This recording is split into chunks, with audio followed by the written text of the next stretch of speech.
আমি কাউকে নিয়ে আসিনি, একা একা আসছিলাম। এই চণ্ডীতলার মোড়টায় বিজেপির লোকেরা চিৎকার করে গালাগাল দিয়ে মাথায় দূর থেকে ঢিলকি বল বড় ইউজ বল ছুড়েছে। আমি বুঝতে পারছি না, আমার মাথা দিয়ে রক্ত বেরোচ্ছে।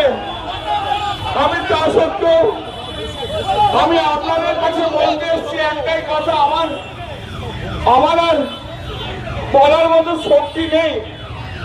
আমার সত্যি বলার মতো শক্তি নেই। আপনারা বাংলার মানুষ,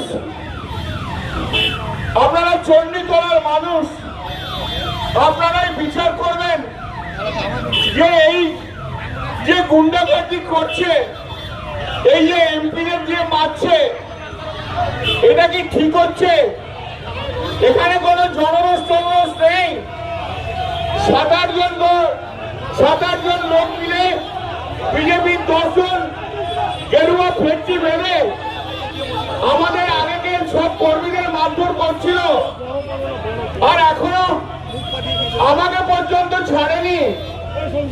কৌশিকের মুখ ফাটিয়ে দিয়েছে।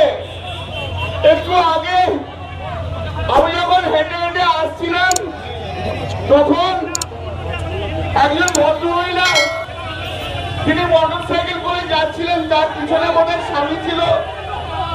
রাস্তায় নেমে আমাকে বললো, দাদা আমাদের প্রচন্ড মেরেছে বিজেপির লোকজন। সারা পশ্চিমবাংলায় যেভাবে বিজেপি যেভাবে আমাদের উপরে অত্যাচার করছে, বিজেপি শূন্য করে দিতে চাইছে, ওরা সিপিএম কে এবং পশ্চিমবাংলায় কংগ্রেসকে অক্সিজেন দিতে চাইছে।